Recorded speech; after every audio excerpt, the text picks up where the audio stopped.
Freddie Mercury. I sing like David Bowie, like my teeth were made out of piano keys. When I scream, just like I'm insane.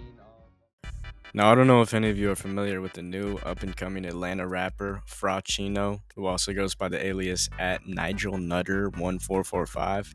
But let me tell you, this guy might just be a generational talent. I first became aware of him after getting his infamous Earl Sweatshirt Freestyle recommended to me on YouTube. And I gotta say, this new take on the hip-hop genre really got my creative juices flowing. When you get inspired by something as powerful as this, it really does feel wrong not to redirect it to something great. So I'd like to dedicate this video to you, NigelNutter1445. This is my way of paying homage to your performance. You know, I'm still a little confused how your freestyle had anything to do with Earl Sweatshirt, but I'm willing to look past that. The drawing I'm working on in the background of this video is an album cover I'm designing for my homie Wumbo William. Pretty lit dude, you should definitely go check him out and listen to some of his stuff. I showed him the picture I drew in my last video, kind of as a rough reference, just to see if he'd like the style.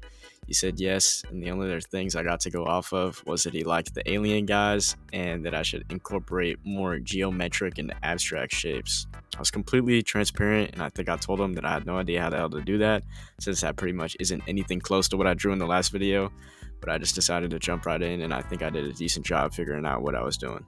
I was really having a lot of fun with this drawing. Never really made anything like this before. And when I misbehaved as a child, I would get beat over the head with a sock filled with quarters, and this drawing reminds me a lot of the things I saw once I would finally regain consciousness. I think it's safe to say a lot of the notable elements from my style are most likely inspired by CTE and drug-induced psychosis. I never plan what I'm going to draw, I always just start going and see what it evolves into. And it usually evolves into some fucked up mess that I'm sure if you got a psychologist to look at, they would come to the conclusion that it was a look into the mind of some tweaker that probably got molested as a child. One time an art teacher I had said my art was a part of me on some extension of my soul type shit, and as cool as that sounds, I kinda hope it's not true because I naturally gravitate to drawing a lot of buff naked guys and creatures that look like they're begging to be put out of their misery. So I am curious about what that says about me psychologically, but realistically it's probably nothing good. Another noteworthy childhood experience of mine was when I was 8 years old and an older gentleman I met on the internet begged me to send him pictures.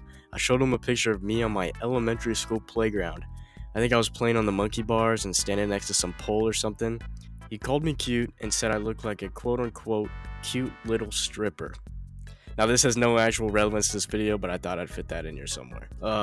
Anyways, there's a lot of childhood experiences I'd say have contributed to both the downfall of my life and the growth of my art style.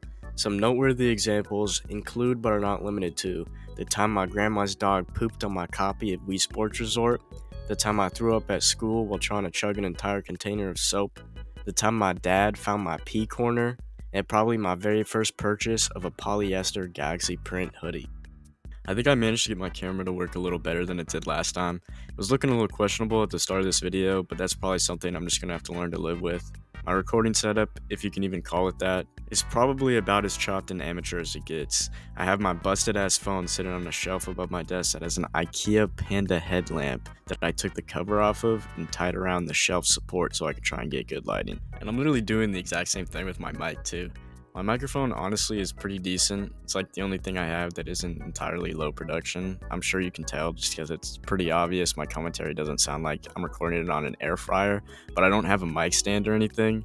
It's literally being held up by an XLR cable that's tied around this pole below the shelf that my phone and light are also resting on, and it's just dangling right in front of my computer screen. Honestly, bro, shout out this shelf. I literally wouldn't be able to do any of this if it weren't for this thing.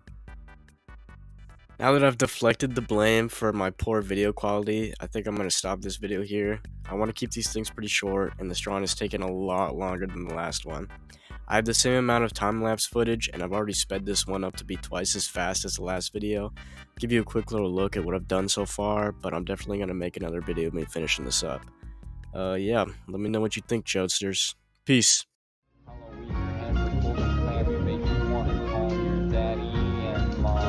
Hotter than Freddie Mercury. I sing like David Bowie, like my teeth were made out of piano keys. When I scream, just like I'm insane of a metal vocalist. I kick this and rip it.